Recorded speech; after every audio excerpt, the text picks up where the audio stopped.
Praise the lord. Hallelujah. ప్రభు అయిన యేసుక్రీస్తు అతి శ్రేష్టమైన నామములో మీ అందరికీ మా ప్రేమపూర్వక శుభాభివందనాలు. నేటి వీడియోలో మరో అద్భుతమైన మిషనరీ బయోగ్రఫీతో మీ ముందుకు వచ్చాం. బైబిల్లో యోసేపు జీవితములో మొదటి భాగమంతా కూడా తిరస్కారములతోనూ, బానిసత్వముతోనూ, నిందలతోనూ, అనేక పరీక్షలతోనూ సాగింది. యోసేపు తోబుట్టువులు తనను మోసం చేశారు. తోబుట్టువులే తనను చీకొట్టారు.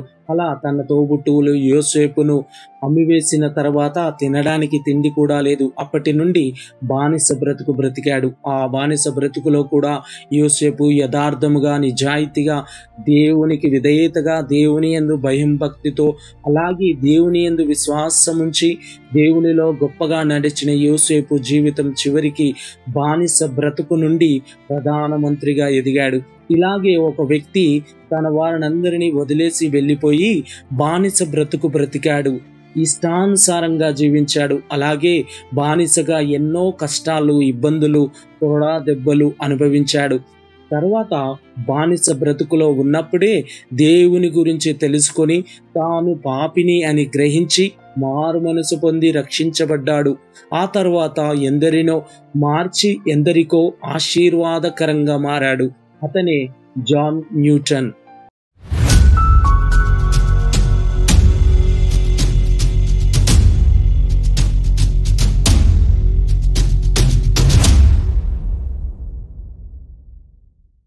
జాన్ హెన్రీ న్యూటన్ 1725 సంవత్సరంలో లండన్లోని వ్యాంపింగ్లో జన్మించాడు.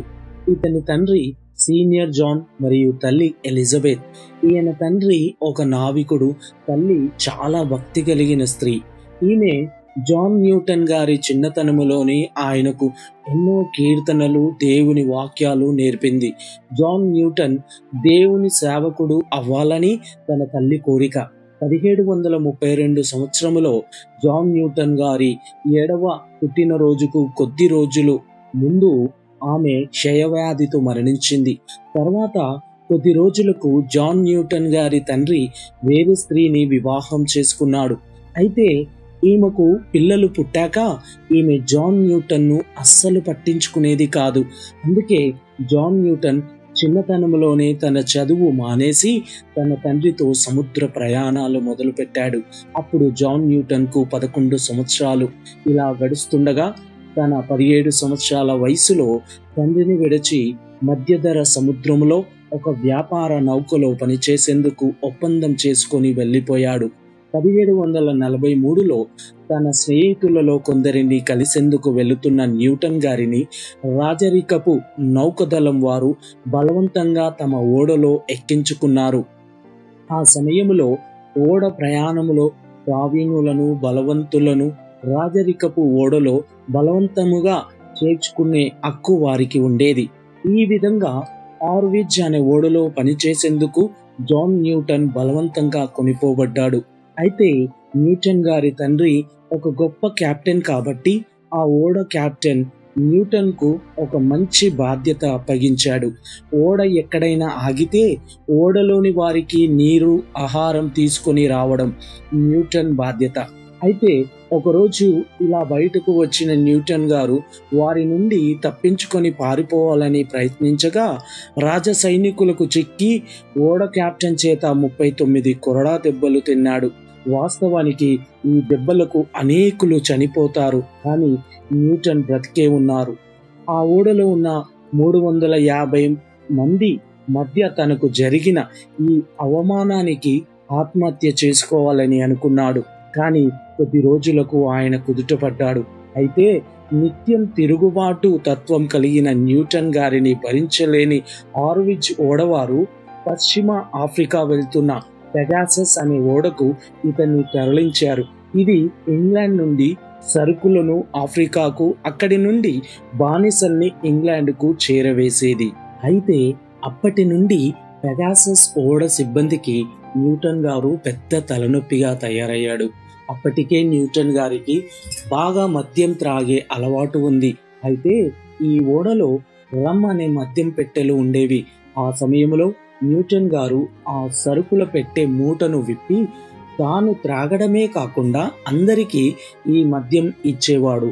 అప్పుడు ఈ విషయం తెలుసుకున్న ఓడ కెప్టెన్ న్యూటన్ గారిని బాగా కొట్టి ఓడ అడుగు భాగాన బంధించాడు. అలా ప్రతిరోజు తినడానికి బూజు పట్టిన రొట్టె మరియు పాచిపోయిన కూరలు ఇచ్చేవారు.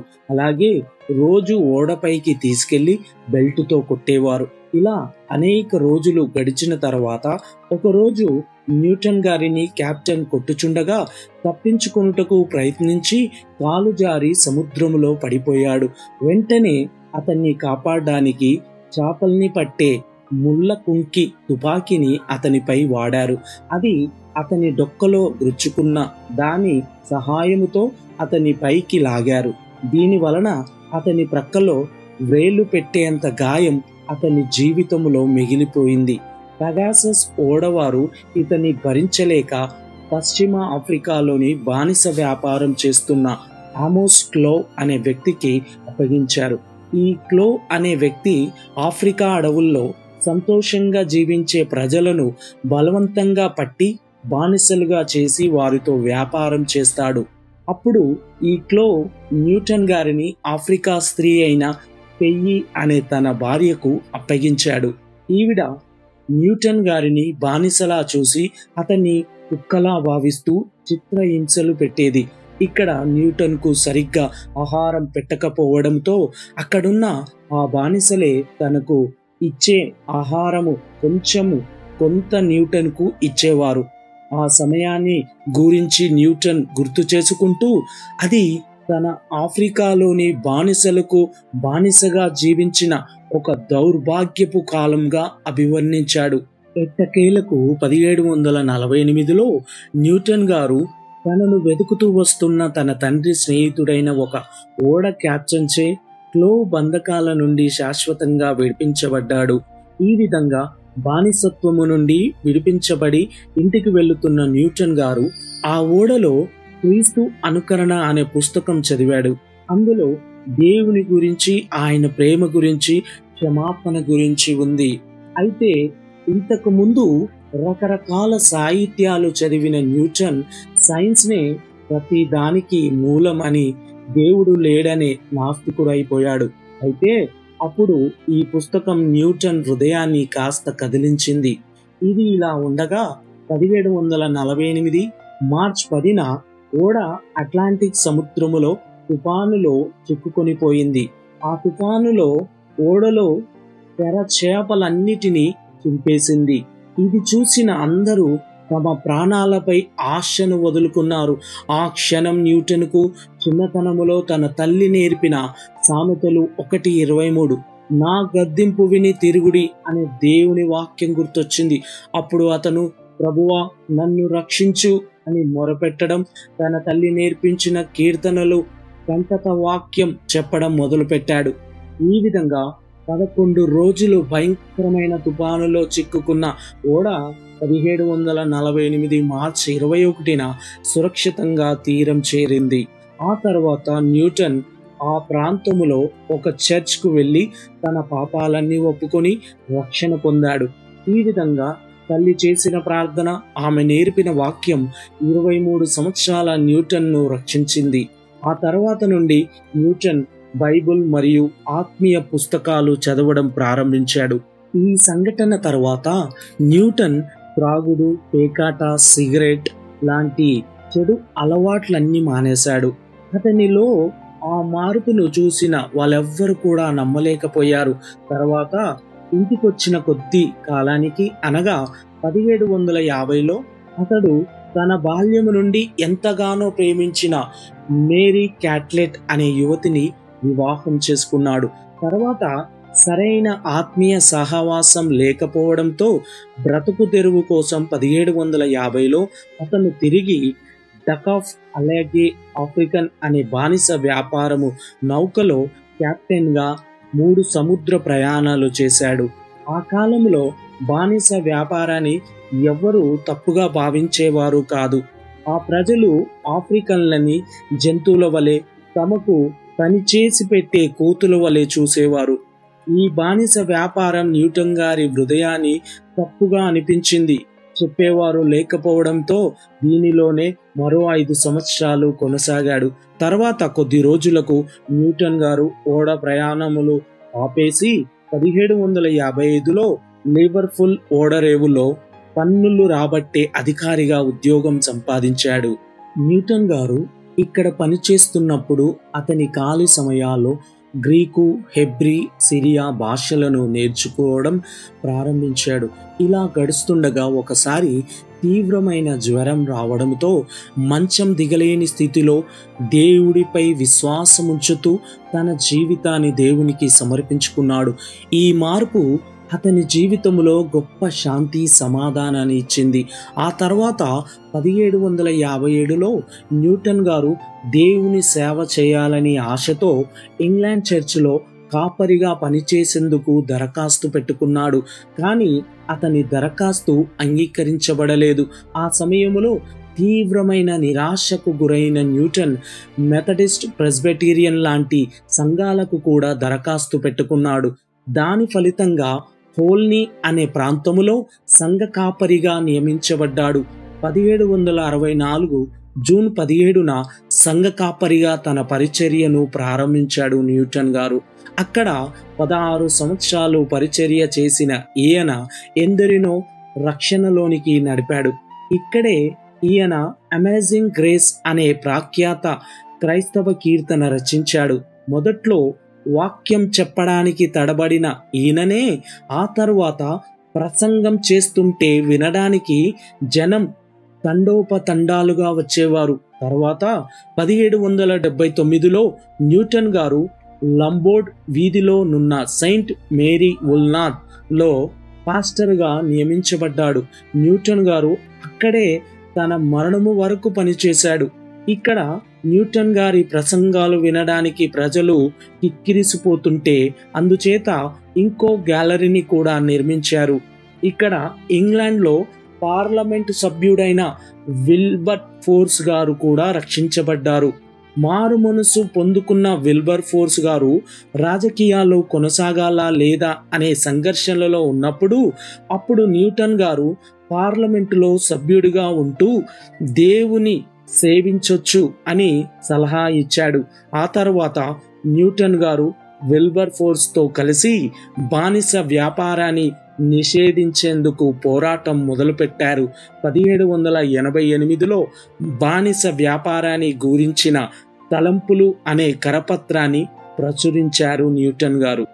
అందులో ఇలా ఉంది: ఓడలో బానిసలందరినీ ఓడ అడుగు భాగములో గొలుసులతో బంధించేవారమని, ఒక్కొక్కరికి కేవలం 2.5 అడుగుల వెడల్పు స్థలము ఇచ్చి పుస్తకాలను అలమారులో పేల్చినట్లు పడుకోబెట్టేవారమని, పిల్లలు పుడితే వారిని వెంటనే తల్లి దగ్గర నుండి వేరు చేసేవారమని, ఆహారం తక్కువైతే బానిసల్ని కొందరిని సముద్రంలో పడవేసేవారమని, అలాగే వారిని మనుషులుగా కాక కోతులుగా భావించేవారమని బానిస బతుకుల్ని ఆయన అందులో వివరించారు. ఒకప్పుడు ఆ బానిస వ్యాపారం చేసిన నేను ఇప్పుడు ఆ విషయమై గుండె పగిలేలా రోధిస్తున్నాను అని న్యూటన్ గారు చెప్పుకొచ్చారు. ఈ విధంగా బయట ప్రజలలో న్యూటన్ గారు అలాగే పార్లమెంట్లో విల్బర్ ఫోర్స్ గారు చేసిన కృషి వలన 1807లో బానిస వ్యాపారాన్ని పార్లమెంటు చట్టరీత్యా నిషేధించింది. ఇది చూసిన న్యూటన్ గారు ఎంతో సంతోషించారు. న్యూటన్ గారు ప్రభువును సమీపించే సమయం దగ్గరలో ఉన్నప్పుడు ఆయనను చూడడానికి వచ్చిన వ్యక్తి అనేక ప్రశ్నలు అడుగుతుంటే అప్పటికీ చూపు మందగించి వృద్ధుడిగా ఉన్న న్యూటన్ గారు అతనితో ఇలా అన్నారు: నాకు వయసు మళ్ళీ చాలా విషయాలు మర్చిపోయాను. నాకున్న జ్ఞాపక శక్తి అంతా పోయింది. కానీ నాకు 2 విషయాలు మాత్రం బాగా గుర్తున్నాయి.